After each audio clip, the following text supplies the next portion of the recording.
Então, boa tarde a todos. Vamos dar início aí nossa aula aí de desenho mecânico. Hoje, terça-feira, 13 de abril, turma do horário EF Tarde. Sobre hoje, nós vamos dar continuidade sobre os elementos de máquina dentro do âmbito do desenho técnico-mecânico, falando sobre eixos e chavetas. Talvez o eixo seja um elemento um pouco mais familiar para a maioria das pessoas, e alguns talvez já devem ter escutado falar ou não conhecem sobre chavetas. Fiquem tranquilos, hoje nós vamos discutir sobre elas. São dois elementos que trabalham em conjunto, né? As chavetas estão associadas aos eixos. E o eixo é um elemento fundamental de máquina.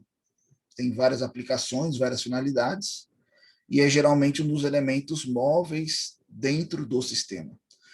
Nosso intuito aqui na disciplina não é trabalhar o dimensionamento, então a gente não vai dimensionar eixo, não vai dimensionar chaveta, nós vamos apenas entender a utilização dos mesmos e como representá-los dentro do desenho técnico, ok?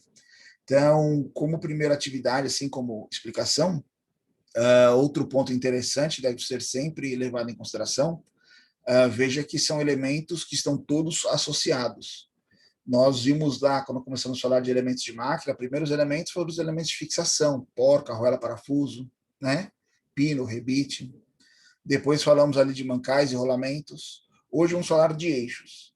Então, se você for pensar num conjunto de máquina, se eu tenho um eixo, por exemplo, esse eixo tem que estar apoiado num local. Esse local de apoio ele é um mancal.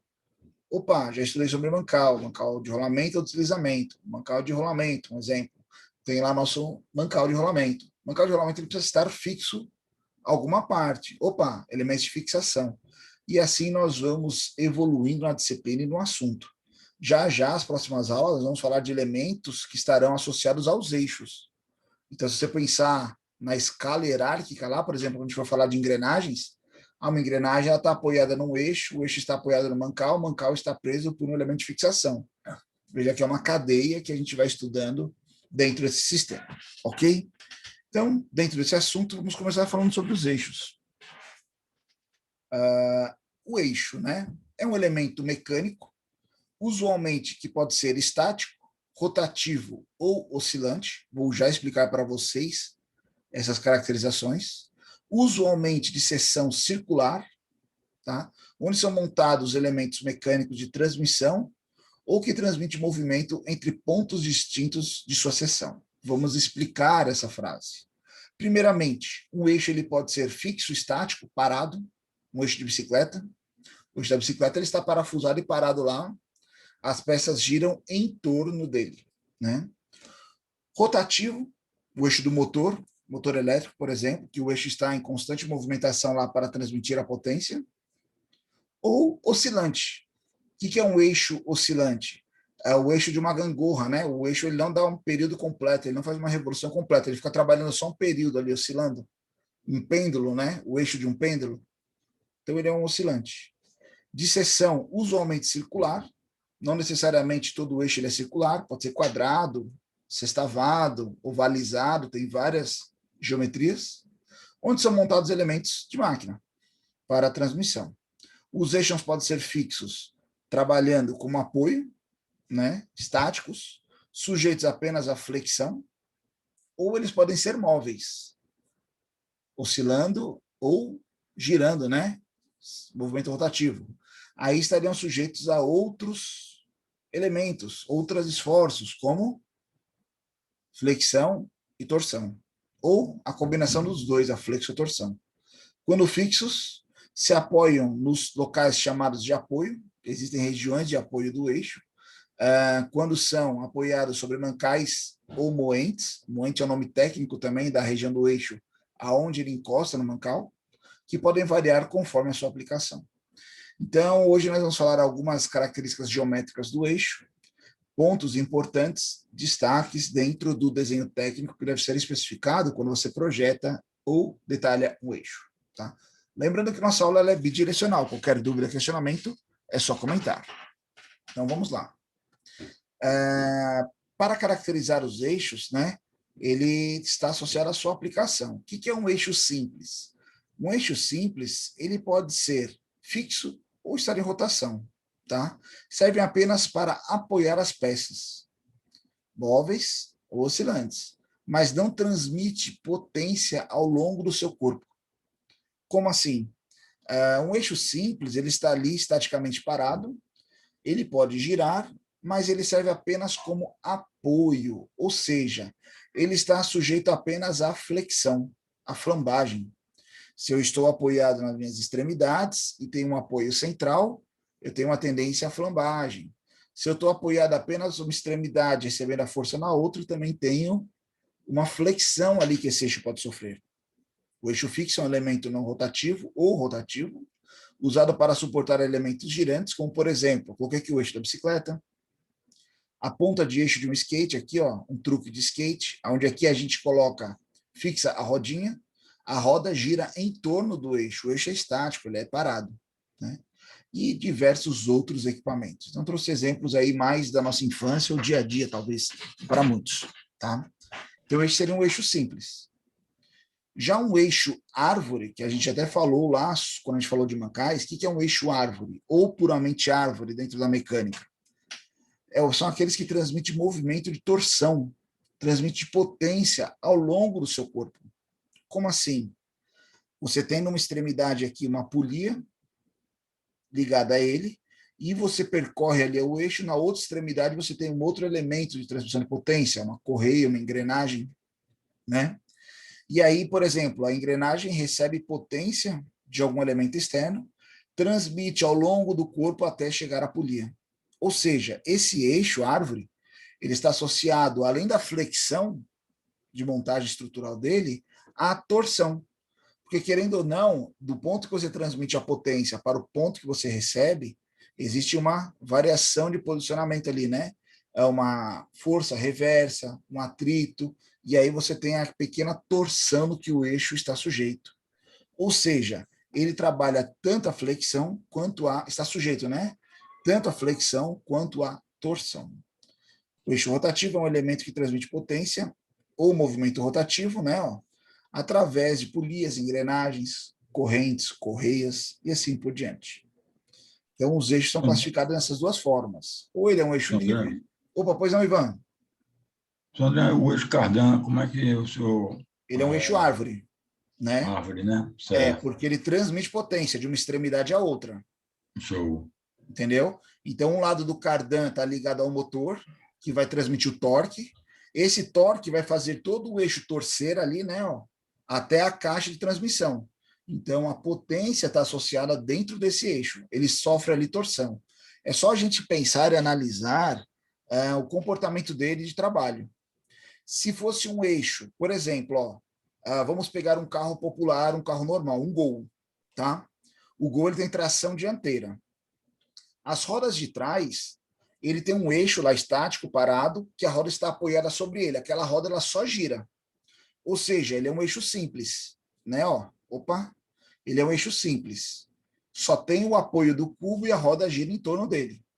Quando a gente vai para a roda dianteira, que tem a tração, ou seja, eu tenho que transmitir potência lá da caixa de marcha para a ponta de eixo lá na roda, né? Esse eixo, ele além de sofrer um apoio do cubo, ele tem que transmitir movimento. Então, se tem movimento torsional, potência, ele é um eixo árvore. Tranquilo? O cardan, ele é um eixo árvore, ele transmite potência ao longo dele. Tranquilo? No caso, então, daquele Chevette antigo, professor André, que ele tinha tração na traseira, né? Mas o motor Isso. estava lá na frente. Ele dava um trabalho louco, um carro daquele ali, para ele atolava até no asfalto. A transmissão ali vinha pelo centro, pelo cardan, exatamente. E transmitia lá para a caixa de transmissão traseira, né? E aí os da frente eram apenas eixo simples. A roda girava em torno dele. Tranquilo? Exato. Tipos de eixo, né? A maioria dos eixos de transmissão de potência é composto, né, por cilindros, a maioria deles, tá? Sólidos ou vazados, que frequentemente são escalonados com reduções de seção. Isso eu estou falando tecnicamente, mas eu vou explicar a vocês. Em aplicações especiais, os eixos podem ser quadrados, retangulares, cônicos, ou apresentar alguma forma de seção transversal, como sextavado, ranhurado, rasgos, etc. O eixo, pessoal, ele só é caracterizado tecnicamente em função da sua aplicação. A função geométrica dele está associada a cada projeto, a cada projetista, tá? Eixo maciço. O que é um eixo maciço? É um eixo rígido, preenchido completamente, sendo ele de apoio ou um eixo árvore independente. Eixo ele pode ser maciço, totalmente preenchido. Coloquei o exemplo aqui de um motor elétrico e um encoder, por exemplo, um motor de passo. A gente pode ver nesses motores um eixo rígido ali na extremidade, correto? Esse mesmo eixo, ele pode ser um eixo vazado. O que é um eixo vazado? É um eixo oco, um eixo tubular. Ele tem uma seção vazada internamente. Eu peguei os mesmos exemplos aqui, o mesmo motor elétrico de passe, o mesmo encoder, só que com um eixo vazado. Qual que é a vantagem, professor, do eixo vazado, do eixo maciço? Depende da aplicação. Se eu preciso apoiar elementos sobre o meu eixo, ele tem que ser maciço, tem material, tem uma região. Se meu eixo tem que ser associado a um outro elemento, ele pode ser vazado. E assim por diante. Tranquilo? Eixo roscado. Nosso eixo ele pode apresentar roscas externas e internas. Essa rosca externa ou interna, ela pode ser para transmissão de movimento ou para fixação. O que diferencia um do outro? A geometria da rosca. Igual quando a gente falou de porcas lá, né? Falamos das roscas de geometria cilíndrica, trapezoidal, dente de serra, quadrada. Dependendo da aplicação, ela é de fixação ou de movimentação. Então, geralmente, essa rosca ela pode ser externa ou interna. Eixo estriado. Cuidado, muita gente confunde eixo estriado com eixo ranhurado. Eu vou mostrar para vocês as diferenças. Um eixo estriado, geralmente as estrias elas não são padronizadas, são geometrias usualmente triangulares e percorrem toda a seção do eixo, tá? Toda a circunferência do eixo. A estria, ela trabalha como força de atrito para a fixação de elementos. Então, por exemplo, aqui nós temos um eixo árvore, temos um elevator aqui que é uma alavanca, tá? E temos aqui uma parte cônica desse eixo estriada. O furo na alavanca também ele é cônico, e a partir do momento que você faz a montagem e aperta ali, essas estrias vão gerar um atrito entre a alavanca e o eixo, e aí vão transmitir potência. As estrias podem ser internas ou externas aos eixos, tá? Ou seja, ela trabalha pelo princípio de atrito, força, contato. Quando você vai para um eixo ranhurado, as ranhuras são padronizadas, elas têm geometria definida, um padrão técnico definido. Porque a ranhura, além de fazer ali o contato físico de transmissão de potência, permite que a peça deslize sobre a ranhura, tá? Então, a peça que está ali encaixada na ranhura, ela pode se movimentar axialmente, transmitindo o movimento por meio do contato físico entre as ranhuras. Então, essa é a diferença de estria e de eixo ranhurado, tá? Eixo cônico é apenas uma geometria cônica, aonde, similar àquela aula que a gente montou ponta de eixo, né? Aonde você tem uma seção usualmente cônica para facilitar ou montagem ou encaixe de peças. Tem uma explicação técnica naquele momento para ter a conicidade. Então, isso aqui é só apenas alguns exemplos de eixos mais comuns encontrados dentro da engenharia. Opa! Esse videozinho aqui está dando uma falhazinha aqui na reprodução, mas eu vou abrir ele fora aqui. Aqui é apenas uma demonstração de montagem de eixos, dependendo da aplicação. Lembra que a gente mostrou para vocês lá a montagem, né, dos mancais, dos rolamentos, que a gente ou esquentava o mancal para ele dilatar e colocar no eixo, ou resfriava a bucha para encaixar na furação? A mesma ideia aqui está sendo aplicada a esse eixo. Deixa eu só abrir aqui, pessoal, que eu falei aqui no vídeo. Pronto. Aqui eles estão aquecendo o cubo dessa engrenagem. Não é uma temperatura absurda, eles vão aquecer até 100, 120 graus, tá? Tem um esquentando, o outro monitorando aqui, ó, com aquela pistolinha térmica, a fim de dilatar essa furação. Então, eles estão esquentando aqui o cubo, ó, fazem a aferição de medidas e vão trazer o eixo resfriado, ó. Ou seja, o eixo ele está resfriado para contrair, o cubo está quente para dilatar. Desse modo, quando a gente monta, você tem ali uma folga. Montamos, Quando ambos atingirem a temperatura ambiente, ou seja, o cubo resfriar e o eixo esquentar, né? Eles vão voltar às suas medidas naturais, consequentemente vai haver o atrito, né? A interferência ali, ele estará preso na posição. Ah, professor, e para eu tirar, para eu desmontar, existem ferramentas próprias, saca-pino, saca-polia, né? Justamente para remover essas peças. Mas a forma de montagem, além de você poder usar a força bruta, né, uma pancada ou um macaco hidráulico, que não é errado, você pode usar essas técnicas de dilatação e resfriamento contração e dilatação do eixo. Tá? Então, só passando o vídeo aqui novamente, tá? Ele aquece o cubo a fim de dilatar. Veja que ele não aquece só essa região, ele aquece tudo, né, o elemento, para também ele não sofrer nenhuma deformação durante ali o seu trabalho. E, posteriormente, eles vão encaixar o eixo que está resfriando lá no ambiente distinto. Então, olha lá, eles fazem a aferição das medidas, temperatura, vem com o eixo e faz o encaixe. Pessoal, esses elementos que estão aqui, ó, são as chavetas. Até mesmo quando ele vai fazer o encaixe aqui, ó, do eixo, aonde ele está segurando aqui, ó, esse aqui é uma chaveta. Já já vou explicar a chaveta para vocês. E aqui no cubo nós temos o rasgo da chaveta. Já já nós vamos explicar melhor isso aí.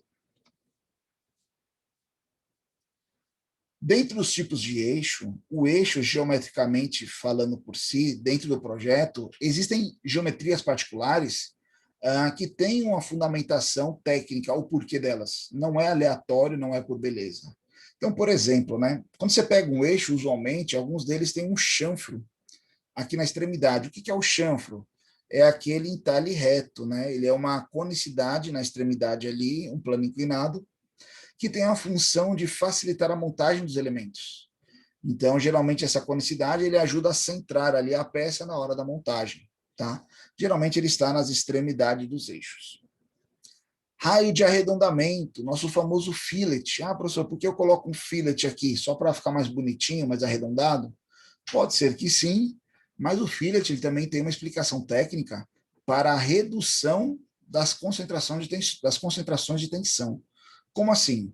Se eu tenho um eixo que está sujeito ali à flambagem, à torção, se eu tiver um canto vivo nele, da mudança de seção aqui, né, ó, dessa parte cilíndrica para esse ressalto, esse canto vivo, geralmente, eles têm uma leve não, um alto índice de concentração de tensão dentro da peça, e é um ponto onde pode começar a propagar uma trinca, uma rachadura, né, e futuramente vir ao colapso, quebrar. Para evitar isso, geralmente a gente usa esse raio de arredondamento, o fillet, que ele ajuda a suavizar aquele ponto de concentração de tensão do eixo. Temos aqui o rasgo da chaveta. Rasgo da chaveta nada mais é do que o alojamento aonde vai se encaixar a chaveta. Professor, o que é chaveta? Calma, que nós vamos explicar já já.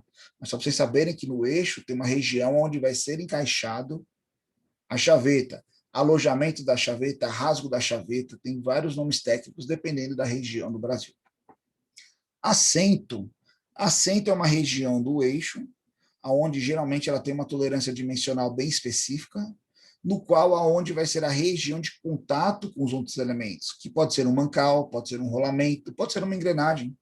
Então, geralmente é uma região onde você tem ali uma tolerância geométrica dimensional muito precisa, para justamente fazer o encaixe correto com os outros elementos. Tá? Se a tolerância geométrica pode ser uma...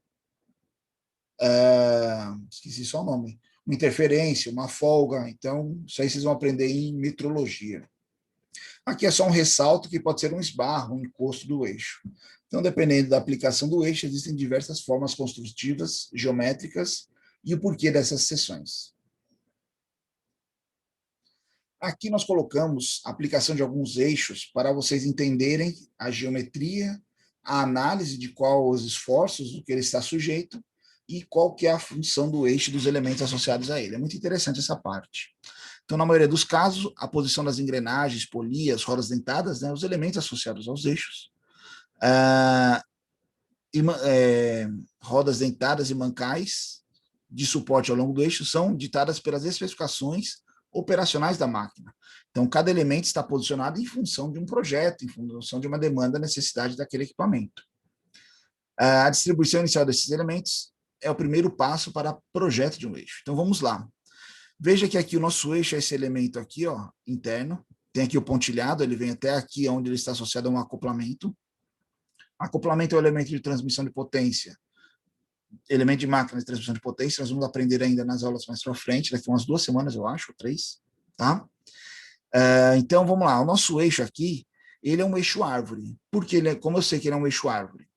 Porque ele transmite potência deste acoplamento por meio, ao longo do eixo, até essa engrenagem. Veja que nessa região aqui, ó, ela recebe uma potência, um torque, e transmite ao longo do eixo. Aí, do outro lado, professor, ele aqui é um eixo apenas de apoio, tá? Então, veja que ele tem um prolongamento na seção dele, e aqui eu tenho um mancal de deslizamento, onde eu tenho somente uma região de apoio. Por que eu tenho essa região de apoio? Porque se eu deixar somente neste mancal aqui, ó, talvez a flambagem, a aplicação, né, que esse eixo está sujeito, não seria o ideal para esse tipo de mancal. Então, você faz um contraponto e aí você tem um equilíbrio melhor do seu eixo. Veja que desse mancal até aqui ele está sobre flambagem, né? Aqui ele também ocorre uma flambagem, dependendo da potência, do torque, e a torção ocorre também desse ponto até esse ponto. Nessa seção aqui de apoio não tem torção ou força torsional. Então, dependendo da aplicação da característica do seu eixo, do seu mecanismo, do que você tem que transmitir, a geometria do seu eixo estará associada a esse fenômeno. Então, por que ele faz aqui uma conicidade? Tem alguma explicação? Tem, porque quando ele fez o cálculo de esforço aqui do eixo, por exemplo, ele viu que não precisaria dessa seção mais espessa até o outro lado do eixo. Ele poderia ganhar em peso, em velocidade periférica. Muitas vezes, quando você afina um eixo, você capacita esse eixo em menos massa. Com menos massa, você eleva a velocidade crítica dele. Como assim? Todo eixo existe uma velocidade crítica. É uma velocidade de ressonância. Então, o eixo ele tem um limite de rotação. Não é qualquer velocidade que o eixo chega. Por questão de balanceamento e assim por diante. Então, quando você afina esse eixo, você diminui a massa, você aumenta a capacidade de rotação, RPMs desse eixo. Olha aqui uma outra aplicação muito interessante. Vamos lá, ó, o nosso eixo é dessa extremidade, ó, até essa extremidade aqui, ó. Se a gente observar esse eixo, primeiramente ele tem uma extremidade arranhurada, que está ligada aqui, ó, a este mancal de atrito, conhecido como embreagem por muitos, tá? Então aqui, ó, a gente tem o disco de embreagem, o platô, né, ó, o eixo de saída. Temos aqui, ó, a caracterização dos nossos rolamentos de apoio, ó, né? Temos aqui uma mola, ó, essa mola ela trabalha justamente a movimentação do atuador aqui, que nada mais é do que a conexão, né? Acoplagem e desacoplagem da embreagem. Todo esse eixo passa por uma torção, porque a gente transmite a potência dessa extremidade até essa polia em V que pega uma correia em V.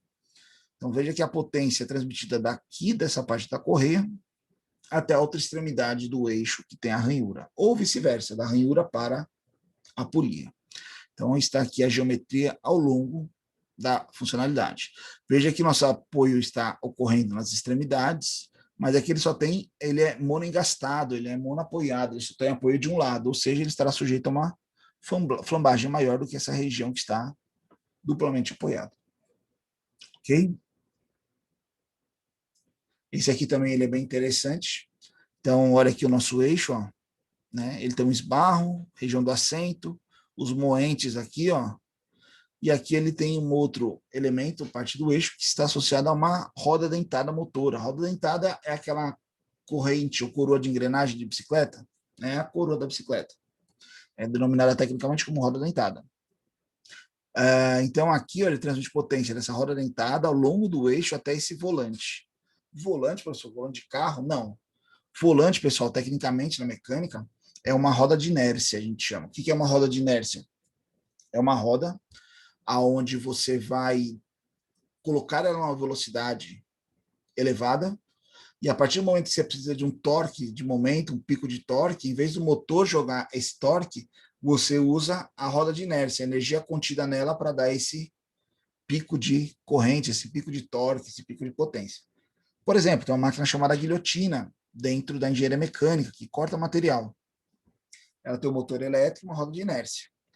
Na hora do momento do corte, que eu preciso de uma força extrema ali só para fazer o corte, quem faz essa força não é o motor elétrico. O motor elétrico ele está ali apenas para dar velocidade à roda de inércia. No momento de pico desse corte, quem tem essa energia armazenada é a roda de inércia, ou seja, ela dá esse tranco a fim de exercer essa força ali no momento do corte. Tá? Podemos olhar aqui nessa nossa montagem, nós temos aqui as laterais da máquina, 2 mancais cônicos, vejam que opostos, como a gente falou, para realizar a montagem. Esse eixo ele está sujeito aqui à flambagem, e aqui também, ó, flexão, né, ó, tá em apenas um apoio. Tranquilo? Entenderam sobre eixos aí? Saindo de eixos, vamos falar de chavetas.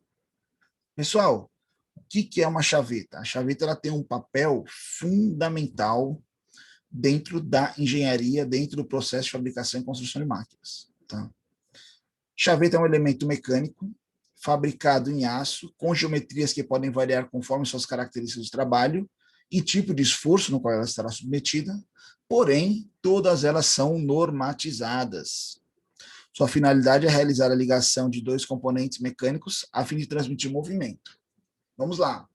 Se eu tenho um eixo cilíndrico e eu coloco ele no orifício cilíndrico lá do meu cubo e acho que a potência que eu vou transmitir é apenas pelo atrito do eixo e do cubo, você está enganado. Pode acontecer que tenha algum excesso de tensão e ele faça deslizamento. Basta ele deslizar uma vez para ele perder geometria e não ter mais a mesma aderência. Para evitar esse problema, você tem ali um elemento travante, um corpo ali no meio, chamando de chaveta. Então, a chaveta ela sempre vai ficar aqui alojada no rasgo da chaveta, que fica no eixo, e tem aqui o rasgo da chaveta no cubo. Conforme a gente faz a montagem, a chaveta é uma saliência que fica aqui no eixo, ó, a fim de fazer o travamento do sistema de transmissão. Muito comum em motores, engrenagens, polias, assim por diante. Aqui são apenas alguns exemplos de aplicação. Então, se você pegar um motor elétrico lá, sempre quando você olhar o eixo dele, você vai ver a chaveta lá instalada. Aqui a chaveta tipo cunha sendo apoiada posteriormente. A gente vai ver a Woodruff aqui, que é a chaveta meia-lua ainda, sobre caracterizações.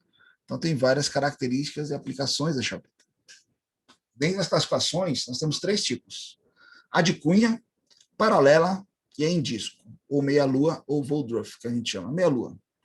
Então, a tipo de cunha, geralmente, ela tem uma seção angulada. Primeiramente, ela pode ser longitudinal ou transversal, tá? Tem esses 2 tipos. O que usa uma chaveta de cunha? A chaveta de cunha, ela tem uma das suas superfícies inclinadas, a fim de fazer o travamento da peça ao eixo. Por que essa superfície inclinada? Conforme você pressiona ela, ela vai aumentar o atrito ali entre o cubo e a roda e o eixo, fazendo assim o travamento de movimentação da mesma.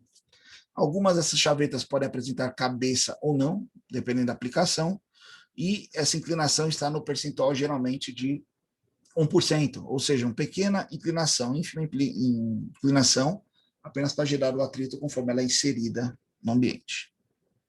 Então, quando você pega aqui, ó, você tem um eixo, né, que na seção de corte dele é paralelo, e aqui você tem a seção da chaveta. Ou seja, a chaveta ela vem ali, conforme essa inclinação faz, ela faz o travamento do cubo no eixo. Aqui são as chavetas tipo cunhas transversais. O que é transversal? Perpendicular ao eixo. Então veja que aqui nós temos um elemento aqui, ó, uma ranhura, uma chura, né? Aqui externamente outro elemento, e ambos estão travados aqui por meio de uma chaveta tipo cunha, transversal. Detalhe interessante, olha aqui o que a gente aprendeu já. Vista de seção sobre a peça. Então, a lateral, vista de seção, a vista da peça.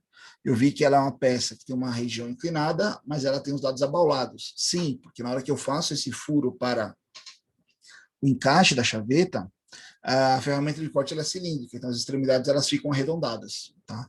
Ela pode ter inclinação em apenas um lado ou em ambos os lados, depende da aplicação. Aqui, algumas imagens tiradas da norma apenas para conhecimento, desenho técnico, de representação da chaveta. Então, a chaveta, ela dentro do desenho técnico, ela vem apresentada dentro de um corte, porque ela está intrínseca internamente ao elemento. Na vista lateral, a gente já pode ver as alturas. Então, eu tenho aqui uma altura, por exemplo, do círculo, né, o diâmetro dele. e qual que seria a altura aqui desse rasgo no cubo para poder contemplar corretamente a nossa chaveta.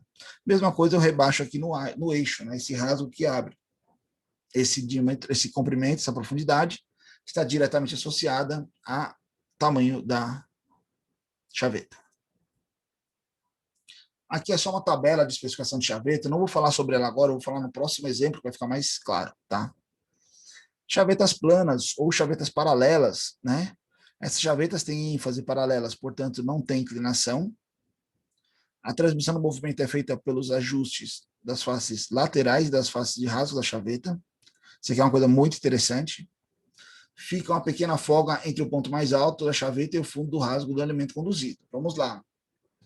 Se um dia você já trabalharam com alguma chaveta, alguma montagem onde tinha uma chaveta e a chaveta estava entrando com muita interferência, a pessoa meter a porrada lá para entrar, está errado, tá? A chaveta ela deve ter interferência apenas nas suas faces laterais, que é justamente na direção dos eixos que ela estará sujeita o movimento, na direção do movimento que ela estará sujeita aos eixos. Então, a chaveta aqui ela apresenta uma folga na parte superior. Essa folga é porque a região superior e inferior elas não geram atrito para a transmissão de potência. Então, a transmissão de potência ocorre aqui por meio do cisalhamento da chaveta. Pessoal, a chaveta, dentro de uma montagem, ela é considerada um fusível mecânico. Como assim fusível mecânico? Um fusível na elétrica é um elemento que está lá para queimar no momento de sobretensão, sobrecorrente. Então, em vez de eu queimar meu equipamento, eu posso ter um disjuntor lá que desarma, ou posso ter um fusível lá que queima e não permite mais a passagem da corrente lá para o meu elemento. Ou seja, eu troco esse fusível e coloco outro. Ele protegeu meu ambiente de uma quebra maior. A chaveta ela pode entrar nessa mesma classificação. Como assim, professor? Temos uma máquina lá, um exemplo de R$1 milhão. São exemplos e números hipotéticos. Se uma chaveta dessa que está associada ao motor, a uma polia que transmite todo o movimento para a minha máquina, a nossa máquina, se minha chaveta quebra, a máquina para. Muitas vezes, então, uma pecinha ali de R$2, R$3 tem uma grande influência sobre uma máquina de R$1 milhão? Tem, sim. Muitas máquinas comparadas por causa disso. Mas quando a chaveta quebra ou falha, por esmagamento ou por cisalhamento, é um sinal muito interessante. Se você pensar assim, professor, eu coloquei uma chaveta aqui, ela quebrou, vou colocar uma chaveta mais forte, cuidado, você está pensando errado. A chaveta, pessoal, ela está ali para transmitir movimento. No entanto, se exceder a potência, em vez do seu eixo quebrar lá dentro, a engrenagem que está associada a ele, a polia, vir a danificar outras partes do equipamento, a gente torce para que a chaveta quebre. Chaveta quebrou, você detecta lá que quebrou, para, substitui a chaveta e volta a funcionar. Por que isso? É melhor você quebrar uma chaveta que custa ali R$2, R$3, que você quebrar um eixo que vai demorar uma semana para ser fabricado, fora a mão de obra, fora a matéria-prima, né? A barra lá para ser usinada, assim por diante. Então você minimiza seus erros, consequentemente você tem um fusível mecânico ali dentro da sua montagem. Tá? André? Opa, Ivan, pois não? Só a título de informação, uma curiosidade, a maioria desses motores turbo-hélice, ou até jato puro, o estágio gerador, que funciona tanto estágio como gerador, né? Estágio na partida, depois passa a atuar como gerador, Sim. desrelaciona. Mas sim, ele tem um eixo de cisalhamento lá. Olha aí, legal. A rotação dele é imensa, né? É altíssima, então ele travou alguma coisa para não ofender lá o estágio onde ele está acoplado, lá da redução, ele tem esse eixo de cisalhamento. É interessante, eu vou conseguir uma foto, mandar para o senhor. Ficou legal, muito legal. No grupo. Isso se chama indução à quebra. É muito interessante, porque assim, ó, o meu sistema ele é calculado, dimensionado para transmitir uma potência. Se essa potência exceder, eu tenho um motor elétrico, lá um motor a combustão, tenho os eixos, transmissões, engrenagens, correias, correntes. Quem vai quebrar se exceder a potência? Não sei. Vamos testar? Não, não vamos testar. Vamos ter ali um elemento dentro da máquina que a gente sabe que ele está muito próximo do limite de resistência daquela máquina. A partir do momento que exceder a potência, ele quebra. Então a gente sabe quem vai quebrar, né? Segurança. Melhor do que eu quebrar lá um eixo virabrequim, comando de válvula lá do meu motor. que eu vou ter que trocar diversas outras peças, mão de obra, né? E assim por diante. Como Opa, o senhor Ivan, falou aí, professor André, é um fusível, né? é um fusível mecânico. Isso. Exatamente. A gente sabe onde ele quebra. Sabe onde também é muito comum, Ivan? Algumas transmissões de corrente, igual de bicicleta, a gente Sim. consegue comprar um elo mais fraco. Então, ali você tem uma Puxa, transmissão que está acontecendo. Aí, do nada, você tem um travamento em um dos eixos. Em vez de forçar o seu eixo, forçar o seu motor elétrico, a corrente sobe, acaba queimando o meu quadro elétrico, às vezes, né? Que muita gente faz isso. Muitas vezes, pessoal, o pessoal não é por ignorância ou por falta de conhecimento. Ignorância é muito pesado. Por falta de conhecimento técnico. Ah, minha chaveta está sempre quebrando. Está errado. Não está errado. Tem outra coisa errada. Eu vou colocar uma isso. chaveta mais forte. Está quebrando, tem que aumentar. Ah, Aí minha o prejuízo corrente é está maior. quebrando. Vou colocar uma corrente mais forte. Em vez de quebrar a corrente que é barato, quebrar a chaveta que é barato, você vai quebrar e empenar o seu eixo, quebrar um mancal, né? Queimar o seu motor. Quantas vezes eu já vi, o disjuntor está disparando, o motor elétrico lá trabalhando, desarma o disjuntor. O disjuntor está pequeno, coloca um disjuntor maior. É errado. Chegou numa temperatura lá, o quadro pega fogo, entendeu? Então tem Certeza. um porquê. Você tem que ir atrás das causas, né? O pessoal da produção aí tem várias metodologias de você buscar, né, a causa, lá, causa e efeito, né? O 5W2H, os 5 porquês, né? Que você vai na causa raiz do problema. Então você não faz só apenas o reparo, você vai atrás da causa e conserta o problema. Essa é a diferença dos mecânicos que a gente vê hoje em dia, né? Ah, tem um colega meu que tem um mecânico lá baratinho. Você vai lá, o cara só soluciona o problema. Ele não resolve a causa, né? Quando você vai para um mecânico talvez mais experiente ou que cobre mais caro, ele vai lá na raiz da causa, né? E aí, sim por diante. Show de bola. É isso Legal, mesmo, né? professor. É esse raciocínio, né? Muitas dessas filosofias, elas vêm da aeronáutica, né, Ivan? Que é justamente Muitas delas, professor. temas que não podem falhar. E aí ele sabe quando vai falhar, aí tem as manutenções preventivas, preditivas, né? Troca antes da quebra, antes da falha, né? Então, Exatamente. só aproveitando o gancho aí, mais um Pois não? minutinho só. Por exemplo, o ventilador, simples, todo mundo tem, né? Sim, E às vezes o ventilador começa a queimar uma coisa, primeiro é o capacitor, que enfraquece, depois é um fusívelzinho que tem lá dentro, encostado na bobina, que é um termistorzinho que ele queima, né? E abre para isso. não queimar o Se resto das esquentou bobinas. muito, exatamente. Isso, professor André. E às vezes, rapaz, se você troca e comigo não, mas eu já vi acontecer, o cara trocar, volta lá de novo, o cara não vai, como o senhor está falando aí, na raiz, que às vezes pode ser, sabe o quê? Até uma bucha do eixo, uma bucha. Exatamente. Tá ficando um E o peso maior ali, né? muito bem, professor. Está pesando ali, e o cara, porra, com a tendência, vai aquecer, não vai? Vai aquecer, e Às vai vezes, estourar. Ivan, a causa é só uma sujeira. Passa muito vento, uma poeira, não tem mais a mesma refrigeração no motor, ele está esquentando um pouco a mais. Esquentou um pouco a mais, Exatamente. excedeu a temperatura do óleo lubrificante. O lubrificante diminui a viscosidade, ele escorre. E Escorreu, acabou a vai até, lubrificação, acaba vai até com travar. a buchazinha lá, né? O mancal de Isso, deslizamento dele, e isso, aí vai se professor. propagando, né? E aí o E pessoal pega, manda às vezes ajeitar lá, o cara vai pela parte elétrica que sabe que pode cobrar mais caro e não. coloca um capacitor maior aí, né? Ó, já que ele Ele tá fraco, vamos colocar mais potência nele, né? E aí ele vai pegar fogo logo é, logo. é um Muitas vezes é Infelizmente. fumo. cabelo, né, professor, também? Cabelo que Cabelo, rola. poeira, tudo, tudo, Professor André, exatamente. professor André, a Oi. verdade é que tem muito profissional que faz um verdadeiro balcão de comércio, a coisa dele. O senhor Infelizmente. entende, né? Infelizmente. Infelizmente, né? É aquela velha história que nem a gente falou do mecânico. É exatamente isso, né? Tem um que vai solucionar o problema. Ah, meu teclado aqui caiu um botão. Ele só vai chegar e colocar o botão no lugar. Resolvi, né? O outro não. Por que ele está soltando? Ele está soltando por isso. Por que isso acontece? Por causa daquilo. Por que aquilo acontece? Por causa de outra. E aí vai até a causa raiz do problema, né? Ou seja, era a molinha lá que fazia a presilha do botão prender a capinha do botão que estava ruim. Troca a mola, troca tudo, solucionou o problema. Então, são Show de situações. bola, professor. Vamos lá, como é que a gente tem que falar de chaveta e tem coisa ainda aí? Vamos lá. Chavetas planas, né? Como a gente estava falando, a chaveta ela faz o travamento do eixo. Pessoal, nem sempre na sua montagem, no seu dia a dia, a chaveta vai estar bonitinha lá na posição que você quer para encaixe. Então, às vezes, ela está de ponta cabeça, ou ela está já a parte posterior do eixo está engrenada no outro sistema, que a chaveta ela não tem um acesso fácil, ou às vezes você consegue colocar a chaveta, mas na hora que você vai colocar a engrenagem, você já não consegue mais segurar a chaveta. Para evitar isso, algumas chavetas têm ali parafusos de fixação, alguns elementos que ajudam nessa fixação da mesma. Tá? Geometria, isso é uma coisa muito interessante. Muitas pessoas já me falaram, né, que a chaveta ela é redonda assim para ajudar na montagem. Que você coloca lá e quando você bate ela entra mais fácil. Errado, não é isso.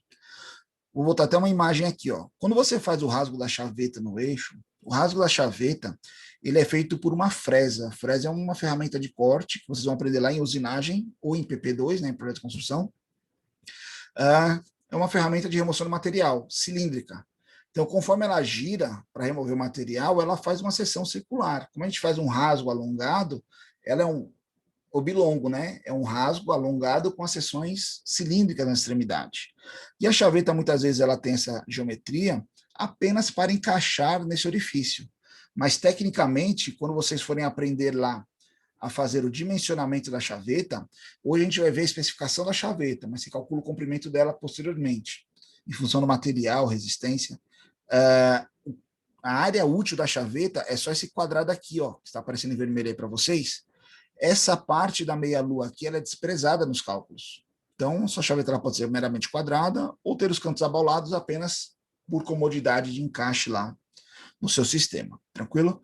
A área efetiva da chaveta é esse retângulo aí, conforme a gente está vendo. Aqui a gente pode olhar a montagem dela, né? Vamos observar que parte dela está penetrada dentro do eixo, que a gente chama, né, de rasgo na chaveta ali no eixo, e no cubo, que seria a parte externa, nós temos um canal, né, que geralmente ele vai de fora a fora. Um dos dois tem que ser aberto, senão você não consegue montar. Fisicamente, se você está com a chaveta presa ali dentro do eixo, o rasgo no cubo ele tem que ser aberto para encaixar e passar ao longo dele, né? E aí, se você observar aqui, ó, você tem uma profundidade no eixo, uma profundidade no cubo e uma folga. Aqui é caracterizada a folga. Existem também alguns raios de extremidade, que não é canto vivo, porque justamente a gente não quer interferência ali naquela região.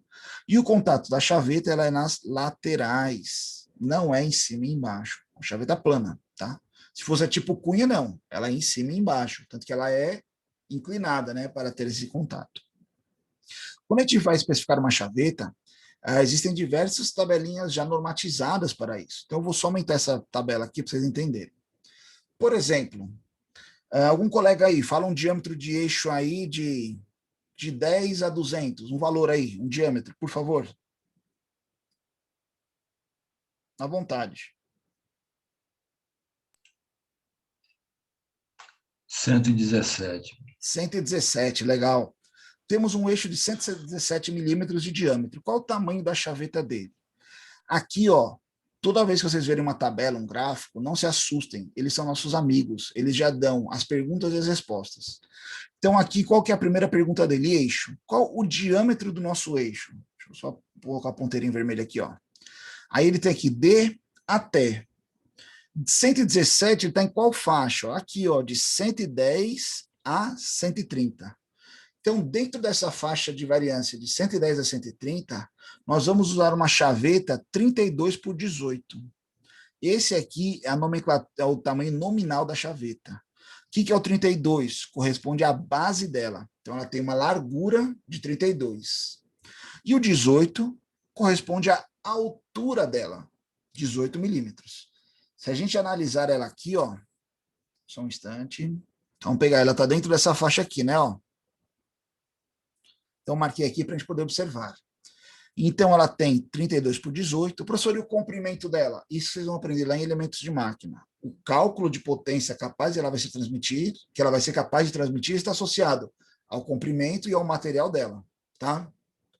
Quando você pega aqui essa seção, aqui a gente tem algumas geometrias, tolerâncias geométricas, pegaria todo esse quadradinho aqui de baixo, ó, tá? Que é dessa faixa, dos afastamentos para folga ou interferência. Então, se é folga, por exemplo, tem uma medida a mais. Sem interferência, tem uma medida a menos, tá? Então, tem a tolerância dimensional, mas eu quero mostrar para vocês. Profundidades aqui, ó, tá vendo? Ó, profundidades no eixo. Aqui no eixo, ó, nós vamos colocar uma profundidade de 11 milímetros, ou seja, ela tem 18 de altura, mas ela só penetra no eixo 11 milímetros. E no cubo, ela vai penetrar 7,4, que seria o rasgo do canal. Professor, se eu somar 11 com 7,4, dá 18,4, mas ela só tem 18. 4 décimos aqui, 4 décimos é a folga, né? É aquilo justamente que a gente mostrou aqui, ó. Calma aí que vai voltar, mas depois eu volto. Olha aqui, ó, a folgazinha dela aqui, ó, né, ó, essa região aqui que ela não tem contato. Então, ou seja, existe uma folga na parte superior da chaveta, tá? Então, aqui é o que a maioria dos alunos às vezes me pergunta, professor, eu preciso colocar uma chaveta aqui, qual o tamanho da chaveta? Tem a tabela que mostra, e aí você vê qual é a profundidade, tanto no cubo quanto no eixo. Tranquilo? Professor, e o comprimento? Aí vocês vão fazer os cálculos lá em... Não cabe a gente aqui nessa disciplina. Não é muito difícil, é bem simples, tá? Você faz um cálculo por cisalhamento. Tensão de cisalhamento ali naquele momento. Coloquei aqui só um outro documento de um outro fabricante, de uma outra empresa, mostrando aqui justamente, né, ó, a seção da chaveta. Ó, veja que ela tem uma achura diferente dentro do eixo e dentro da engrenagem, tá? Uma coisa interessante, né, ó, a questão das medidas, desenho técnico aqui. A chaveta, quando eu penso aqui nela, eu tenho uma medida para fabricação de profundidade, mas como eu vou aferir essa medida? Eu não posso medir ela aqui, ó, dessa extremidade aqui do pontinho até a profundidade, porque aqui ela tem uma diferença de altura, porque aqui é abaulada, redondo, né, ó? O ponto mais alto é aqui. Então eu meço do fundo até o outro seção, o outro lado, e aí eu tenho essa diferença do diâmetro, é a profundidade da chaveta. E aqui também, eu faço a medida, né, de uma extremidade até o fundo do rasgo. E aí eu faço aí a profundidade do rasgo. Tranquilo? São algumas características do desenho técnico.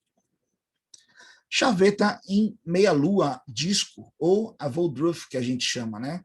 Mais conhecido como meia-lua. É uma variante de chaveta paralela, recebe esse nome por sua forma correspondente a um segmento semicircular, tá? Mas por que ela é semicircular? Que é justamente para ela ter essa possibilidade de encaixe, arranjo, né? Adequação aonde ela está sendo instalada. Então, geralmente, quando você tem um eixo inclinado, tá? Uma região onde pode ter alguma variação no rasgo, se trabalhar uma chaveta paralela aqui é muito mais complicado de ajuste, de angulação. A angulação no fundo do rasgo tem que ter a mesma angulação de fora, se não tiver, dá interferência. E aí você trabalha com essa seção semicircular e você encaixa a sua chaveta ali. Então, essa parte circular, ela ajusta ali, né, a angulação em função da inclinação do cone do eixo, tá?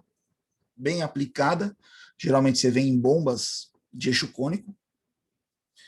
Tabela é a mesma. Eu coloquei aqui de propósito uma tabela em polegadas. Isso é uma outra coisa que vocês têm que começar a não ter medo. Muitos alunos têm medo quando vê uma unidade em polegadas. Vixe, polegada é complicado. Não é complicado, é só uma forma diferente de demonstração de um valor. As polegadas correspondem a dados exatos, concretos e numéricos, similar à unidade em milímetro. Talvez não seja mais fácil fazer contas, mas a gente sabe fazer contas de equações, de frações, né? Vantagens de se utilizar uma chaveta. Simples montagem e desmontagem, tá? Baixo custo, geralmente feita de materiais menos nobres. Ela geralmente é um material menos resistente do que o eixo, do que o cubo, justamente para ela quebrar, tá? Desvantagens, não são só mil maravilhas, né? Redução na capacidade de carga dos elementos, menor área de seção transversal. Ela está aqui com uma desvantagem, mas pode ser interpretada como uma vantagem, né? Ela quebra. Opa, excelente que ela quebrou. Pessoal, se uma chaveta quebrar no projeto de vocês, excelente. Melhor que quebrar um motor, o eixo de um motor, quebrar um mancal, e assim por diante. Aumento das concentrações de tensões, como realmente você tem uma concentração de tensão mais elevada. Ali naquela região, né, do rasgo, do eixo e do cubo, tá? Dificuldade em posicionar as peças com precisão.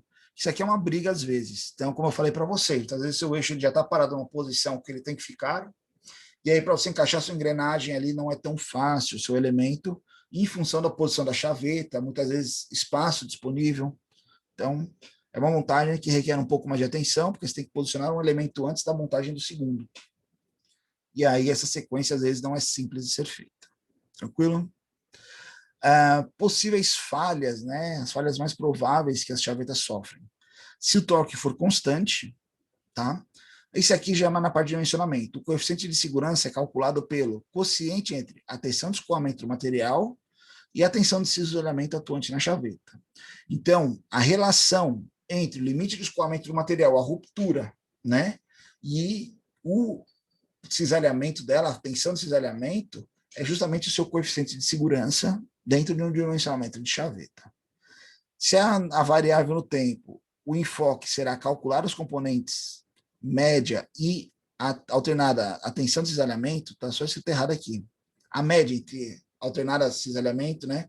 Às vezes a maior tensão é cisalhamento, a maior tensão às vezes é o escoamento, dependendo da aplicação. Calcular as tensões médias alternadas de von Mises, né? Pelo diagrama de esforço, para calcular o coeficiente de segurança. Isso aqui é mais utilizado, eu coloquei aqui, ficou meio complexo, mas é mais lá na parte de dimensionamento que vocês irão discutir isso. Os materiais mais utilizados comumente aqui, né? Utilizados para chaveta são os aços brandos, ou seja, de baixo carbono, mas se for um ambiente corrosivo, você também usa materiais resistentes à corrosão, tá? Coloquei aqui algumas normas referentes a chavetas. Então, vocês vão ver lá que tem diversas geometrias, características, formas construtivas das chavetas. Aqui a gente falou apenas de algumas delas, existem outras, tá? São as mais usuais. E para vocês entenderem melhor a relação que a gente falou lá do início, né? Parafuso não vai entrar aqui, mas eu falar rolamento, eixo, chaveta e o elemento de transmissão, disponibilizei para vocês um elemento de montagem. Então, se vocês entrarem lá no AVA, por exemplo, vamos abrir o nosso AVA aqui. Está aqui ele. Quando você abre o AVA, dentro da nossa aula aqui, ó, de terça-feira, né? Vai ter aí a nossa aula de eixos e chavetas, dia 13 hoje. Então, aqui você tem o PDF demonstrando aí tudo que a gente falou agora, né? Ó, justamente a nossa apresentação de agora. Como também foi colocada essa pastinha para vocês. Eu vou baixar essa pasta aqui agora, salvar. Vou fazer justamente o procedimento que vocês irão fazer, tá? Baixei ela aqui, mostrar minha pasta. Opa, pois não? Antes de eu passar para a próxima parte, eu podia rapidamente só reexplicar aquela tabela. Vamos agora. Eu caí e não consegui ouvir.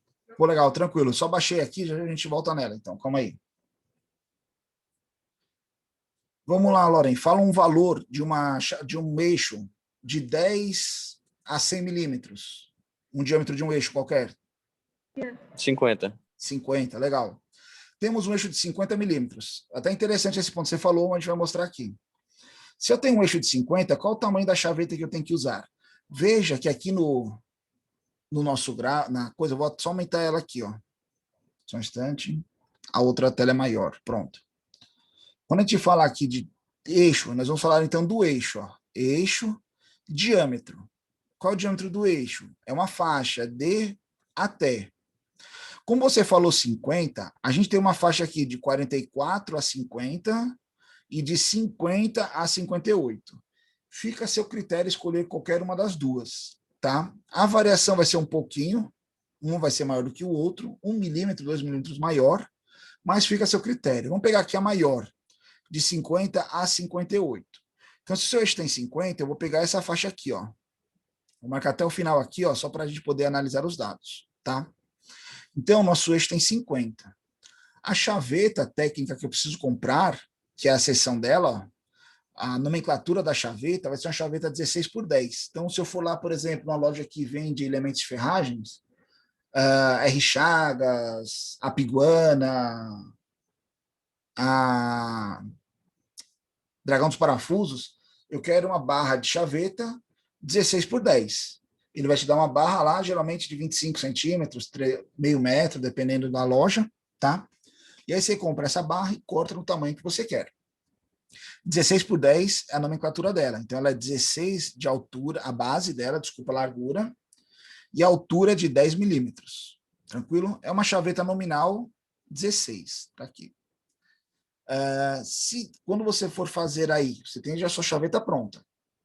O comprimento dela, você vai cortar em função dos cálculos que você vai aprender lá em elementos de máquina, para saber qual vai ser a resistência dessa chaveta, tá? O comprimento delimita ali a capacidade dela. Então, se eu preciso fazer uma montagem dessa chaveta de forma que ela entre com interferência, eu vou fazer ali uma medida, por exemplo, né, o rasgo da minha chaveta ali com 16 milímetros, mas se é interferência, eu tenho que trabalhar com esses ajustes, né, ó, com interferência, ó, ajuste com interferência, a medida é menor. Então, em vez de ter 16, ela vai ter aqui, ó, quanto é 16 menos 0,18? 16 menos 0,018. 15,982 seria o nominal lá dela, né? Então, eu trabalho ali com medida menor, ou seja, ela vai entrar como interferência. Se eu for trabalhar um ajuste normal, eu trabalho ali com um afastamento de 0 até um número maior. Se for com folga, eu trabalho com a mais, né? Ó, ajuste com folga. Então, eu furo com 16,120, 16,050. Então, eu faço um acréscimozinho lá na tolerância, não tem problema. Feito isso, o que é interessante também que muitos alunos me perguntam dentro do desenho técnico. Quais são as profundidades? Quanto a chaveta ela penetra no eixo, quanto ela penetra no cubo. Então, aqui, ó, profundidade, eixo. Quando eu vou penetrar no eixo, essa chaveta aqui tem uma altura de 10 milímetros, 6 milímetros será a profundidade no eixo, 4,3 será a profundidade no cubo. Ah, professor, mas se eu somar 6 com 4,3 dá 10,3. Minha chaveta tem 10. Esses 3 décimos é a folga. Uma chaveta, ela não toca a parte, uma chaveta paralela, tá? Ela não toca a parte superior aqui, ó. Ela toca apenas as laterais do cubo e do eixo. A parte superior existe uma folga aqui, ó. Essa é os 3 décimos lá desse caso dessa chaveta aqui. Então, essa é a especificação de uma chaveta. Em função do diâmetro do seu eixo, você vai pegar uma faixa, e aí você tem aqui quanto é a penetração dela dentro do eixo, quanto é a penetração dentro do cubo. Com esses dois valores, você faz lá os rasgos e faz a montagem do seu sistema. Tranquilo? Deu para compreender aí? Vamos ver agora essa montagem na aplicação real virtual aqui, né? Ó. Então, o que acontece? Esse montagenzinha, como eu estava mostrando para vocês, eu coloquei para vocês baixarem ela lá dentro do AVA. Então, quando vocês baixarem lá ela, é só descompactar ela, ó, extrair ela aqui, montagem da caixa de redução. Quando vocês abrirem ela aqui, aqui dentro, o que tem? Tem a carcaça, já coloquei as chavetas, coloquei já os eixos, tem tudo pronto. Inclusive, coloquei as engrenagens. Logo, logo a gente vai saber pegar as engrenagens do próprio software da biblioteca, tá? A vedação e a tampa. A única coisa que eu não coloquei aqui foram os parafusos. Os parafusos a gente vai puxar da biblioteca. Coloquei aqui um PDF 3D. Ah, não, aqui é a vista explodida, né? Ó. Mostra a sequência, a lista de materiais de cada um dos nossos sistemas. Pessoal, isso aqui a gente vai aprender, na próxima aula prática, a gente vai aprender isso aqui, tá? A vista explodida e lista de materiais. Então, você identifica cada elemento e quantos elementos tem de cada um, tá? Ó, os rolamentos aqui, ó, são 2. Os rolamentos também vamos pegar na biblioteca, tá? Ó, coloquei a normativa aqui, ó. Coloquei um videozinho aqui. Esse videozinho não ficou bacana, ele ficou muito rápido. Eu vi só depois. Mas é só uma sequência de explosão, a gente vai aprender a fazer isso logo, logo, fiquem tranquilos. Tá? E coloquei aqui o PDF 3D da caixa. Tem, acho que uma parte em transparência, não tem não. Mas aqui, ó, no PDF 3D mesmo, você pode aplicar um corte nele, ó. Vamos só configurar aqui esse corte. Ao longo do X, não, esse aqui, ó. Opa, desse lado. Posso vir aqui fazer algumas configurações, ó, ignorar esse, eu quero colocar material, ó. E aí observar como que é a nossa engrenagem por dentro. Aqui uma chaveta, ó, Ela ficou num corte meio ruim, mas a gente vai mostrar lá na montagem. Tá? Legal. Então, isso aqui você pode visualizar. Mas o importante para a gente vai ser esse desenho aqui que nós vamos pegar os parâmetros. Então, com a ajuda do nosso melhor amigo, SolidWorks, e das peças disponíveis lá na nossa montagem, nós vamos começar a nossa montagem. Então, eu vou montar aqui para vocês. Pessoal, não é para entrega, mas é um excelente exercício para você começar a se familiarizar com o software. Como eu falei no início da aula, né, nós colocamos aquela atividade para entrega, só 4 ou 5 alunos entregaram, dos 15 da disciplina.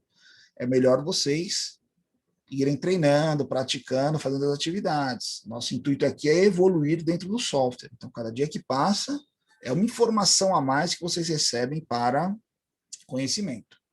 Então, vamos começar aqui, ó, montagem. Ok. Essa é a nossa montagem. Nós vamos inserir primeiro aqui a carcaça. Então, vou aqui, ó. Ele já abriu aqui direto, porque não tem nenhuma outra peça aberta. Montagem, inserir componentes. Vou aqui no meu downloads. Tá aqui, ó. A primeira delas vai ser a carcaça. A carcaça é a base do nosso sistema. Coloquei ela aqui. Na montagem, lá, Laura, quando você comentou que ela ficou de ponta cabeça, talvez na hora você mexeu assim. Aqui a gente sabe qual é o lado certo, mas pode ter parado de um jeito. Aí quando você montou, que você veio e colocou na isometria, ela ficou ao contrário. Então eu recomendo sempre deixar na isometria, assim, mesmo que você mexa para posicionar, sempre de vez em quando volta na isometria para ver se está na posição certa. Quando eu olho aqui essa montagem da carcaça, nós temos aqui dentro 2 alojamentos, que são 2 caixas de mancal, ou seja, aqui dentro eu vou encaixar os nossos rolamentos. Se eu olhar aqui no desenho, eu tenho 2 rolamentos que vão encaixar aqui dentro. Ó. Primeiro deles, está no tamanho máximo aqui já, norma DIN 625, referência 6001. Vai ser o primeiro deles. Então eu vou vir aqui, ó, toolbox, né, ó, aqui dentro da nossa livraria toolbox. Opa, é o toolbox. Ah, professor, ele não está ativo. Só ativar aqui agora, não tem problema.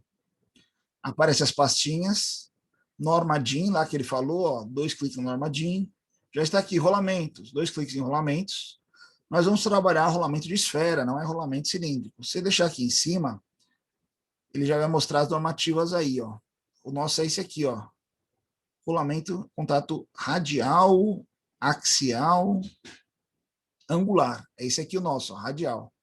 Arrasto para cá, para a tela, ó, Ivan. Essa é a jogada, ó, Ivan. Só mostrar aqui. Quando a gente abrir o toolbox aqui, ó, tá aqui o rolamento. Eu clico nele, seguro e arrasto. Pois é, professor. A minha caixa está aparecendo igualzinha a do senhor agora, porque tem um parafuso, né, como o ícone do caixa de bola, mas tem que configurar. Isso, aí então, nós vamos configurar agora, ó. Quando eu clico no parafuso, ela abre uma caixa grande, uma caixa maior, que como se fosse assim, vários passos até chegar nessa aí onde o senhor está aí, até ela chegar aí nesse pedaço aí, né? Ficar aí e não sair mais. Eu acho que tem que configurar ela total. A gente olha ali depois, a gente vai dar uma olhada com calma nisso aí. Então, a gente viu lá, ó, que o nosso... Aqui, ele é o 601, né, ó. Tranquilo? Vamos ver aqui o 6001, ó. 6001, ó. Pessoal, aqui já tem alguns parâmetros dele, ó. O diâmetro interno é 12, o eixo de 12, o externo é 28 e a espessura dele é 8. Nós vamos usar 2. Se eu olhar aqui na montagem, ó, são 2, ó. Então, eu já vou deixar 2 aqui, ó. Vou dar o OK, 1. Vou dar outro OK. Deixa os 2 aí. Não quero o terceiro, eu fecho aqui. Se você já quiser posicionar ele, você pode fazer algumas verificações, ó. Avaliar medida. Esse diâmetro externo dele, como a gente viu, é de 28. Se eu clicar aqui, ó, esse diâmetro aqui também é de 28. A profundidade aqui, ó, desse fundo até aqui, é esse roxinho aqui, ó. Essa medida roxa, ó. Opa, só arrastar aqui. 18. Se eu medir daqui para cá, ó, ele também tem 8. Então, ou seja, como que nosso rolamento se encaixa ali dentro? Posicionamentos. Esse diâmetro vai encostar com esse diâmetro. Tá? Deixa ele aqui para fora. Essa superfície aqui de dentro vai pegar nessa superfície aqui, ó. Olha lá, ele já foi para a posição. Aconselho, toda vez que você fizer um posicionamento ou uma pequena sequência, dá o OK, avaliar, detecção de interferência, calcula. Sem interferência, está posicionado corretamente. André, Opa, Ivan. até aí tudo show. Mas, seguinte, vamos supor que o rolamento tem uma diferençazinha pequena. Aí, como é que eu vou... Eu não consegui fazer isso aí com a presilha. Tentei, não viu. Aí tem que ver as medidas. A presilha lá estava especificada para caber certinho. Quando eu coloquei aqui a especificação, por exemplo, ó, esse próximo, o código dele é a mesma normativa, só que é o modelo 626. Quando eu projetei aqui a caixinha, eu já coloquei nas dimensões para o encaixe correto. Lá tem a medida lá do eixo, aquele rasgo 2,5 de altura, com a profundidade de 1,25, já é a dimensão correta da presilha, entendeu? Que nem aqui, ó. Eu vou avaliar aqui antes, ó, medida. Esse nosso diâmetro aqui externo é de 19 e a profundidade aqui dele, ó, é de 6 milímetros, tá? É esse valorzinho roxo aqui, ó, 6 milímetros. Se eu for aqui, ó, lá no toolbox, rolamento, ó, vou arrastar ele aqui para a tela. Ele colocou um aleatório aqui. É o 626. Então, eu vou selecionar ele aqui, ó. Procurar ele aqui. Show de bola, entendi, professor. Tem essa caixa aí para... Já é o encaixe dele, quer ver, ó? Mas aqui, ó, 629, 627, ó, 626. Ó lá o diâmetro externo dele, ó, 19. Ó a espessura dele, 6. No projeto ele foi feito para caber ali. Pessoal, eu não mostrei no outro. Veja que esse aqui tá maciço. É só você mudar a exibição, ó. Você pode vir aqui e colocar detalhado. Ele vai aparecer as esferas. Você pode até falar menos esferas, só quero 2 esferas, ó. Vixe, não quero clicar fora. 2 não, vou deixar ele número de esferas, o total, que são 8. Com retentor ou sem retentor, vamos colocar um retentorzinho aqui, ó, só para ele segurar as esferas, não tem problema, tá? É esse modelo. Vou dar o OK. Vai aparecer outro, vou deixar porque são 2, tá? Não quero o terceiro. E aí agora eu vou posicionar a mesma forma. Posicionamentos, montagem, posicionamentos. Esse diâmetro externo vai pegar aqui, ó, no externo da caixa. Esse fundo dele vai pegar aonde? Não aqui, que ficou estranho. Só limpar a seção. Vou arrastar ele aqui para fora. Então, ó, o fundo aqui dela, ó, vai tocar no fundo dele aqui, ó. Ok. Feito isso, esses outros 2 rolamentos já vão encaixar. Nós vamos colocar os eixos agora. Inserir componentes. Pessoal, é um conjunto que vai encaixar ali. Eixo, chaveta e engrenagem. Então, eu já vou selecionar os 2 eixos, as 2 chavetas e as 2 engrenagens. Selecionei todas as peças. Vou abrir aqui e vou inserindo um por um. Ó. Vou colocar a primeira chaveta, segunda chaveta. Eixo maior está com a chaveta maior, eixo menor com a chaveta menor. Engrenagem menor com eixo menor, engrenagem maior com eixo maior. Essa é a sequência da montagem. Tá? Se você tiver dúvidas, você vai inserindo um a um, e aí aqui você vê a sequência de encaixe de cada um. Ó. O 8 é a engrenagem cilíndrica de 16 dentes. Ela está salva lá com esse nome. Deixa eu olhar lá na pastinha. Engrenagem. Ah, tá aqui, ó. Módulo 1,5, Z é o número de dentes, 16 dentes. E outra Z, 24. Z é o número técnico de dentes, 24 dentes. Então, como que se posiciona aqui esses elementos? Vamos lá. Vou começar com o menorzinho aqui. A nossa chaveta aqui, ó, como ela vai ser o encaixe dela? Posicionar. Primeiramente, eu sei que essa parte cilíndrica e essa parte cilíndrica estarão alinhadas. Tá? Essa outra parte cilíndrica aqui, ó, também vai se alinhar com essa minha outra parte cilíndrica aqui, ó. Legal. E a chaveta, ela vai tocar o fundo do raso. Então, tem um raso aqui ao fundo da chaveta.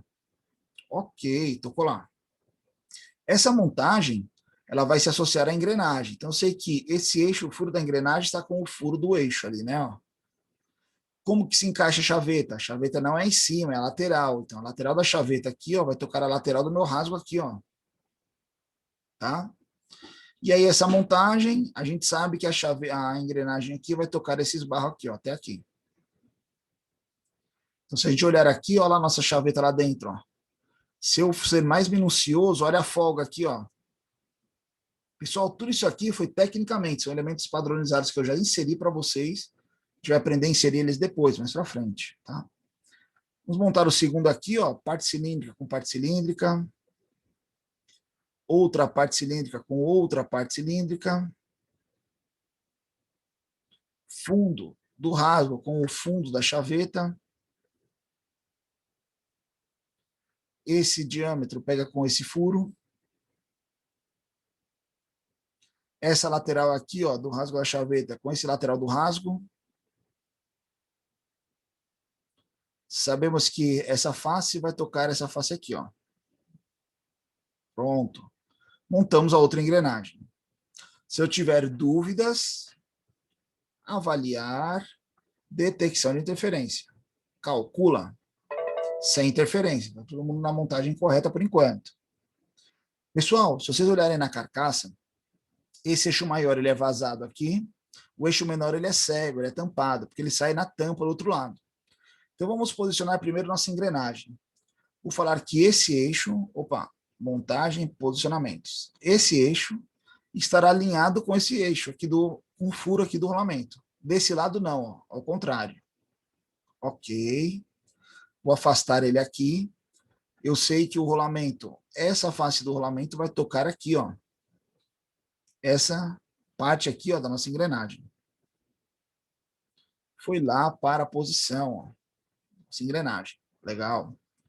Vou pegar aqui o outro é inverso, tá? A parte saliente do eixo vai ficar para o outro lado. Então, ó, esse meu eixo vai estar alinhado com esse rolamento aqui, ó. Nesse sentido mesmo, correto? E eu sei que essa face aqui do meu rolamento vai tocar nessa face aqui da nossa engrenagem, ó lá. Ok. Montamos. Pessoal, por sorte, ele bateu aqui quase no coisa, mas veja que uma sobrepassa a outra aqui, né, ó. Já eu vou mostrar para vocês, não, vou mostrar agora aqui, vou deixar de frente aqui, ó. Nós temos aqui uma transmissão por engrenagens, nós vamos aprender isso na próxima aula, tá, sobre engrenagens. Quando a gente fala transmissão de engrenagem, a gente pode fazer um referenciamento aqui de uma engrenagem, tocar a outra e fazer a transmissão. Eu, no olho, nós vamos posicionar aqui de uma forma que elas não se tocam, tá, ó. Se elas se tocassem, elas estariam sobrepostas assim, ó, seria errado. Tá? Aqui nós queremos que ela não se toque, ok? Feito isso, quando vocês aprenderem sobre engrenagem, a engrenagem para os cálculos dela, tudo parte do módulo. O módulo é uma ferramenta de corte que vai fazer a geometria do dente em função do diâmetro de referência, que é conhecido como diâmetro primitivo. O diâmetro primitivo é o diâmetro de contato entre as engrenagens. Aqui a gente não visualiza esse diâmetro primitivo, na vida real também não, ele é um diâmetro fictício que a gente calcula, usa como cálculo. Mas eu posso evidenciar ele aqui para poder visualizar. Como? Aqui na montagem da engrenagem, está aqui a nossa primeira engrenagem, a nossa segunda engrenagem. Se eu entrar aqui nela, na árvore, eu tenho o passo a passo de como ela foi feita. Tenho aqui, ó, o corte do dente, ó, tá vendo aqui a geometria do dente cortada? Eu posso aqui, não vou precisar entrar no esboço. O botão direito é apenas exibir ele, ó. Quando eu coloco ele em exibição, eu aparece aqui para mim esse diâmetro, ó, que ele é justamente o diâmetro primitivo. Vou pegar também e fazer isso na outra engrenagem, ó. Tá aqui o corte do dente, não, tá aqui em cima, ó. O corte do dente. Vou expandir ele e apenas exibir ela, ó. Se eu observar aqui, ó, esses dois diâmetros eles se tocam aqui, ó. É o ponto de referência. Por que eu fiz isso? Nós vamos ver aqui em posicionamentos. Não é posicionamentos padrões, não é posicionamentos avançados, são posicionamentos mecânicos. E aqui dentro nós temos engrenagens. Selecionamos engrenagens. Ele vai pedir a primeira referência. Eu vou pegar o primeiro diâmetro, tanto faz de um ou de outro, mas eu tenho que pegar o diâmetro certo, esse aqui primitivo, ó, que é 24, o diâmetro dele. E aí eu vou pegar o outro, E36. Ele aqui fez automaticamente a razão de relação de transmissão entre eles, que é 1,5, que foi o cálculo desse projeto. Vou dar um ok novamente. Vou deixar ainda ativo aqui os esboços, só para daqui a pouco eu oculto ele. O que nós fizemos com esse referenciamento? Nós fizemos a ligação das engrenagens, ou seja, a partir do momento agora que eu girar a maior, a menor vai girar junto, ó. Ou seja, é como se elas estivessem engrenadas. Vamos dar um zoom aqui para vocês observarem. Vou girar a maior, ó.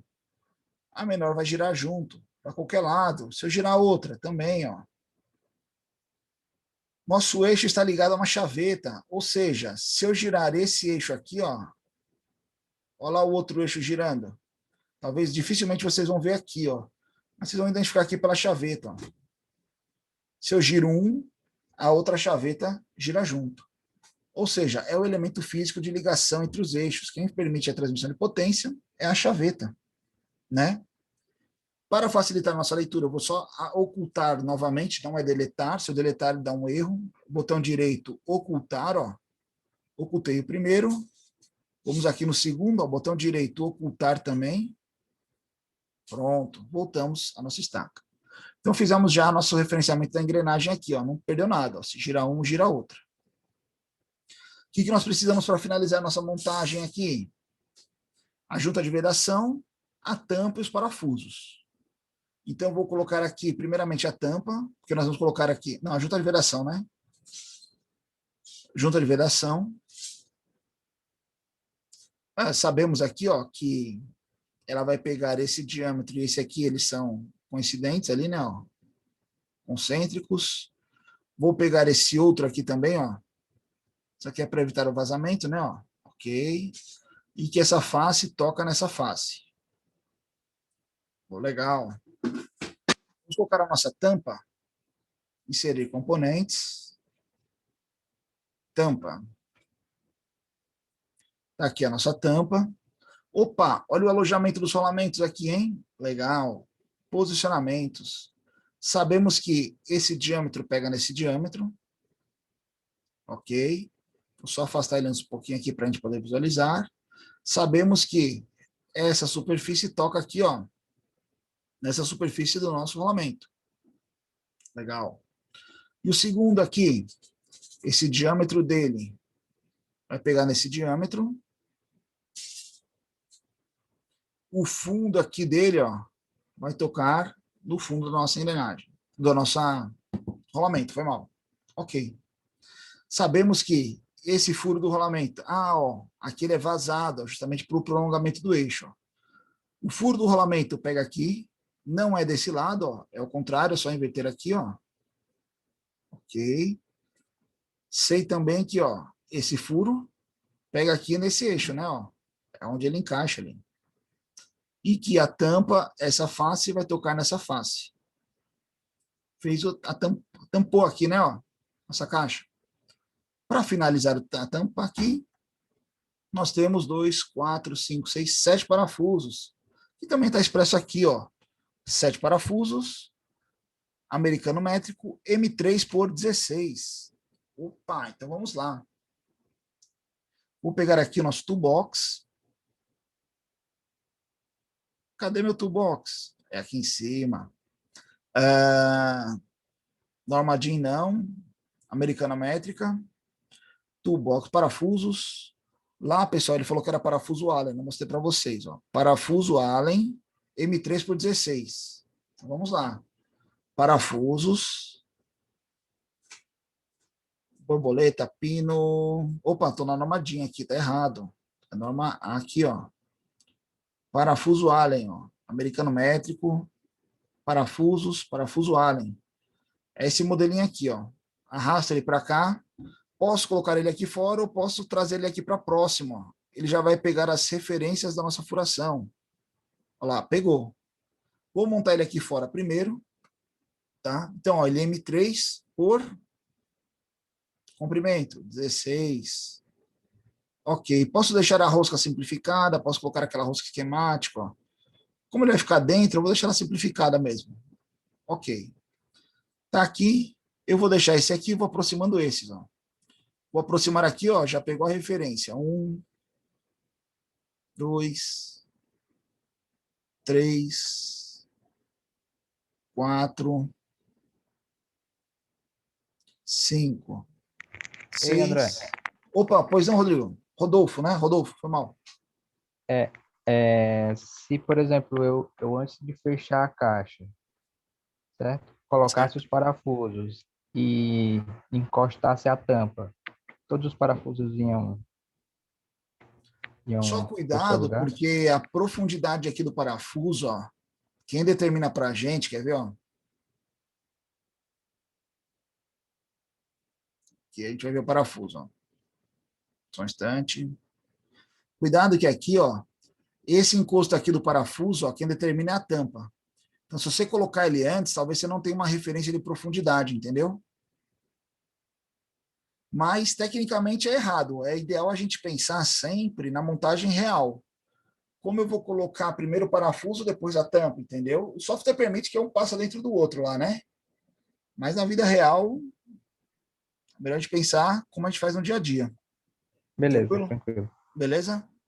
Mas só cuidar com as referências. Pessoal, conselho, sempre que você montou, clique e arrasta. Veja se todas as referências foram colocadas. O parafuso pode girar, mas ele não pode sair axialmente nem no plano ali, né? Ó. Clique e arrasta. Opa, ninguém tá, todo mundo referenciado corretamente, ó. Legal. Posso vir aqui em avaliar, detecção de interferência, calcular. Sem interferência. A caixa corretamente montada, ela não tem nenhuma interferência, tá? Aqui vai ficar ruim de visualizar. Se eu girar esse eixo aqui, ó, opa, não é posicionamento, só cancelar aqui. De visualizar o outro girando, mas eu posso vir aqui, ó, botão direito na tampa, por exemplo, e deixar ela transparente. Cuidado que ele vai pegar só essa face. Vamos selecionar a tampa toda aqui, ó. Transparente, ó. Olha, ficou transparente, ó, só dá para ver os parafusos, rolamentos, engrenagens. Posso deixar na carcaça também, né, ó. A carcaça aqui, seleciono ela, botão direito, transparente. Só para a gente visualizar. Quando eu girar o eixo num sentido, olha lá a engrenagem girando, ele gira outra engrenagem que gira o outro eixo. Os eixos apoiados sobre os mancais. Aqui a gente não vê a chaveta por causa do rolamento, tá? Mas os rolamentos, as chavetas estão lá fazendo o travamento das engrenagens dentro dos elementos. Professor, não quero mais transparente. Só vim aqui, ó, na carcaça, botão direito, ó, tirar a transparência. Aí a tampa, selecionar ela aqui, ó, ela aqui, ó, botão direito, tirar a transparência. Ou seja, está montada a nossa caixa variadora de velocidade. Tranquilo? Pessoal, coloquei essa pecinha lá para vocês dentro do AVA. Então tem aqui, ó, a aula, né, o PDF da aula. Temos aqui esse documento, esse arquivo que você baixa. E aí você tem a pasta com todas as peças. Agora que eu lembrei que só não tem o parafuso e que mais que não tem? E os rolamentos, vocês vão pegar lá no toolbox.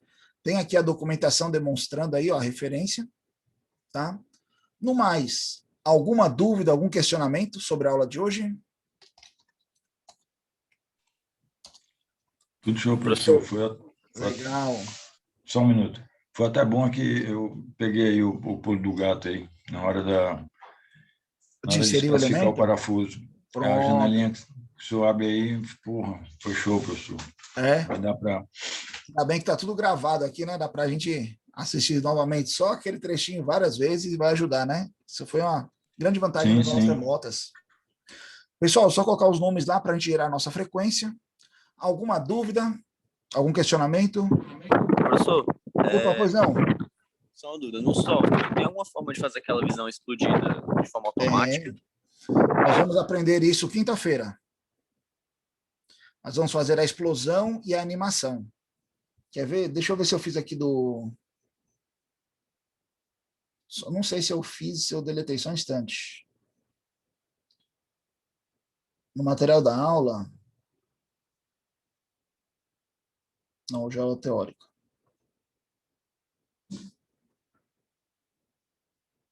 Só um instante.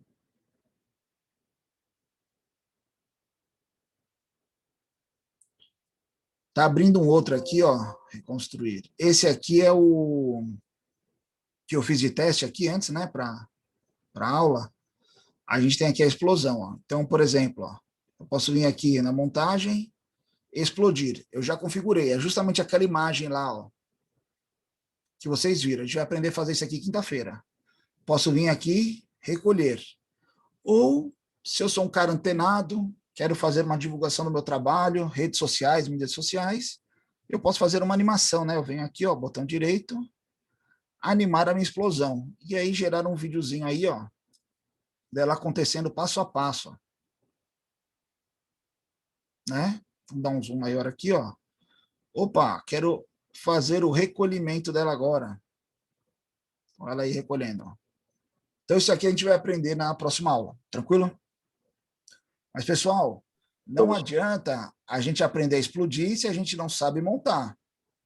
Veja que tudo é uma sequência, tá? Então, a gente aprendeu lá sobre desenhar as peças, montagem. Aqui não tem nenhuma peça para desenho, né? É só você fazer a montagem, buscar as peças da biblioteca.